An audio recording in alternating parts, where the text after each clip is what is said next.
কন্যা রাশি সাপ্তাহিক রাশিফল আপনি জানতে চলেছেন 24 মার্চ থেকে 30 মার্চ 2025 এই এক সপ্তাহ আপনাদের কেমন যাবে। যারা আপনারা কন্যা রাশির একটু অ্যাডাল্ট হয়েছেন, ইনকাম হওয়ার ইনকাম করার সময় আপনাদের এসেছে, সেই কারণে এই সপ্তাহ পারিবারিক চাপ নিয়ে আপনারা শুরু করছেন সপ্তাহটা। কোনো একটি কাজের জন্য আপনাকে যথেষ্ট চেষ্টা রাখতে হবে, বা যারা কর্মরত রয়েছেন কোনো গুরুত্বপূর্ণ কাজ নিয়ে এই সপ্তাহটা আপনাকে অতিবাহিত করতে হবে। সপ্তাহের প্রথম দিকটা আপনারা যারা কোনো রকম শারীরিক সমস্যায় রয়েছেন, কারোর সঙ্গে যোগাযোগ করতে চাইছেন, কোনো ডাক্তারের সঙ্গে যোগাযোগ করতে চাইছেন, ডাক্তারি পরামর্শ নেবেন, তাহলে সপ্তাহের প্রথম দিকটা অবশ্যই এইরকম যোগাযোগ আপনাদের এসে যাবে, তাই চেষ্টা রাখবেন সপ্তাহের প্রথম দিকটা। পারিবারিক কারোর যদি মাঙ্গলিক কোনো রকম কাজ আপনারা করাতে চান, বা সেটা হতে পারে পারিবারিক কারোর শরীর স্বাস্থ্যও বিষয় হতে পারে, এইরকম ক্ষেত্রেও আপনারা সপ্তাহের প্রথম দিকে যোগাযোগ রাখতে পারেন। ভালো যে যোগাযোগটা রাখছেন, চেষ্টা রাখছেন, হয়ে যাবে। এছাড়াও সপ্তাহের প্রথম দিকে আমরা দেখতে পাবো আপনারা কন্যা রাশির চিন্তাভাবনা অনুসারে নিজেকে যথেষ্ট সেই পর্যায়ে নিয়ে যাওয়ার চেষ্টা রাখছেন। মনের মধ্যে কল্পনাপ্রবণ একটু হবেন এবং অবশ্যই নানান ধরনের কাজে আপনারা ব্যস্ততা নিয়ে চলবেন। এছাড়াও সপ্তাহের মধ্যবর্তীর ঠিক আগের সময় আমরা দেখতে পাবো কন্যা রাশি যারাই রয়েছেন কাজকর্মকে যথেষ্ট আপনি ভালোবাসবেন, অর্থাৎ কার্মিক মানসিকতা আপনার মধ্যে আসবে। যে কোনো কাজের মধ্যে আপনি রয়েছেন সেই কাজে যথেষ্ট দক্ষতা দিয়ে কাজ করবেন, ধৈর্য দিয়ে কাজ করবেন, এবং কাজ ছাড়া অন্যরকম চিন্তাভাবনা মনের মধ্যে থাকবে না। যারা সত্যিকারের কর্মকে ভালোবাসেন, তাহলে এই সপ্তাহে সেই কর্ম যে ভালোবাসেন, কর্ম থেকে কিছু অবদান তো পাওয়ার দরকার, তাই এই সপ্তাহে সেই কর্ম যে আপনি ভালোবাসেন, মনোযোগ দিয়ে কর্ম করছেন, তার অবদান অবশ্যই পেতে চলেছেন। ভগবান সেই কর্মের অবদান আপনাকে দেবে। কিছু পারিবারিক কাজকর্ম নতুন করে কিছু ভাবনা চিন্তা রাখতে পারেন, সেটা পরিবারের আপনার যে ঘর আছে কিছু ডেভেলপ করার চিন্তাভাবনা সেগুলো অবশ্যই থাকবে। পরিবারের মধ্যে কোনো আত্মীয় স্বজন আসার সম্ভাবনা থাকছে, বা আত্মীয় স্বজন কোনো কিছু ক্ষেত্রে আপনাকে সেখানে যেতে বলতে পারে। সপ্তাহের মাঝামাঝির দিকটা, এই সময়টা আপনারা বিজনেস ক্ষেত্রে ভালো গ্রোথ করতে পারবেন। যারা কোনো রকম সোনার গহনা বিজনেস করেন, তামার বিজনেস করেন, পিতল তামার বিজনেস করেন, কোনো জুয়েলারি বা স্টোনের বিজনেস করেন, সৌন্দর্যায়নে কোনো রকম বিজনেস করছেন, ইলেকট্রনিক্স গেজেটের কোনো রকম বিজনেস করছেন, তাহলে সপ্তাহের প্রথম দিকটা যথেষ্ট ভালো। আপনি যদি বিবাহিত হয়ে থাকেন, বিশেষ করে এই ভিডিও দেখছেন আপনি যদি পুরুষ হয়ে থাকেন, আপনার স্ত্রী দিক থেকে যথেষ্ট কোনো কিছু কেনার ইচ্ছা আপনার মধ্যে চাপ দেবে, আপনাকে চাপ দেবে, সেটা সোনার গহনা হতে পারে, বা কোনো কিছু একটু কিনবে, তার জন্য একটু চাপ কিন্তু দেবে। এই ক্ষেত্রে একটু আর্থিক ব্যয় হতে পারে, দুশ্চিন্তা মনের মধ্যে আসবে। দুশ্চিন্তা মনের মধ্যে আসলেও টাকার ব্যবস্থা অবশ্যই আপনি করতে পারবেন, তবে এই মুহূর্তে হয়তো যতটুকু অর্থ চাইছেন ততটুকু না হলেও যেটা প্রয়োজন ঠেকিয়ে রাখার জন্য সেটি অবশ্যই করতে পারবেন। বিজনেস যারা করছেন চিন্তাভাবনা রাখতে পারেন আরও দ্বিমুখী চিন্তাভাবনা, যেটা বিজনেসের করতে করতে কিছু করা যায় কিনা, সেখানে অবশ্যই আপনারা কিছু করতে পারবেন। সপ্তাহের শেষের দিকটা, এখানে অবশ্যই আপনারা কারোর সহযোগিতা পেতে পারেন, তবে যে সহযোগিতাগুলো আপনি পাবেন সেটা অবশ্যই বিপরীত দিকে তারাও আশা রাখবে। কেউ এই পরিস্থিতিতে, এই কলিযুগে কেউ আপনাকে খালি হাতে সাহায্য করবে না, তার কোনো রকম সেই সাহায্য দেওয়ার ক্ষেত্রে কিছু উদ্দেশ্য অবশ্যই থাকবে।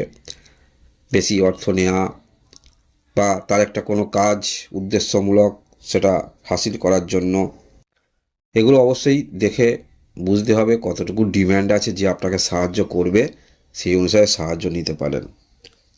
যারা গুরুদীক্ষা নেবেন ভাবছেন, সময়টা ভালো, গুরুদীক্ষা নিতে পারেন এই সপ্তাহে। আকস্মিকভাবে যদি বলেন যে আপনার জীবনে কিছু ঘটবে, পূর্বে থেকে যদি কোথাও কিছু করে থাকেন, কোথাও অ্যাডমিট ক্ষেত্রে যোগাযোগ বৃদ্ধি আগে ছিল, সেরকম ক্ষেত্রে যোগাযোগ আসতে পারে, অনেক চেষ্টার ফল পেতে পারেন।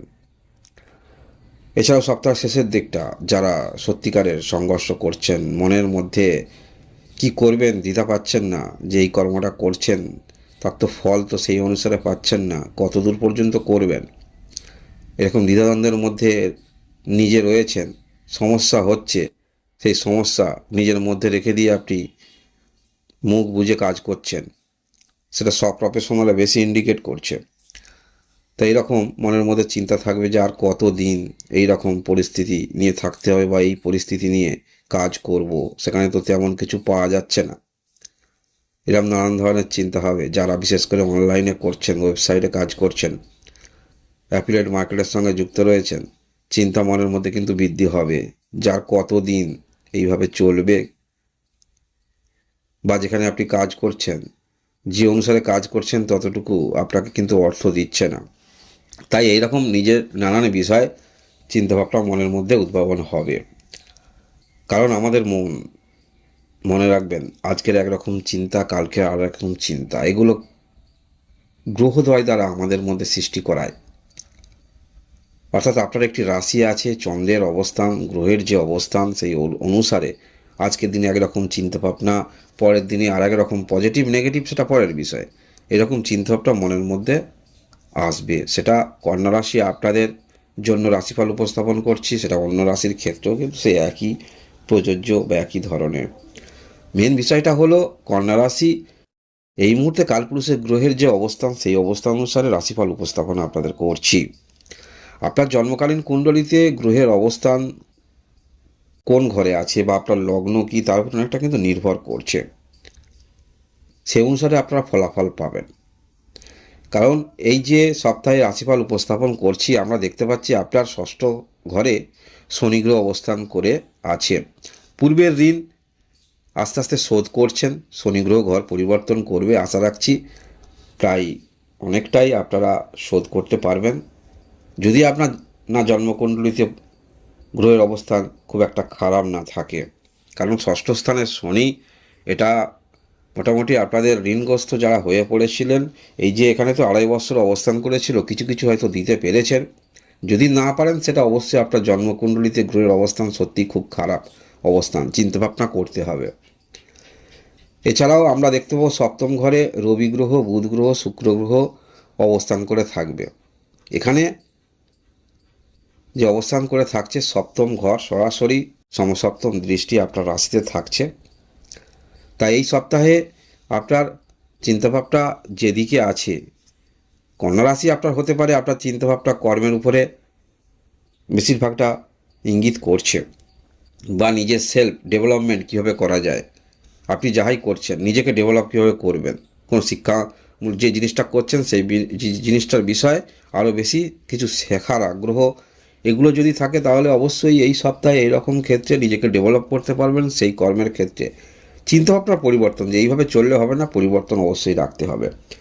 নবম ঘরে বৃহস্পতি গ্রহ অবস্থান করে আছে, এটি বলবো প্লাস পয়েন্ট।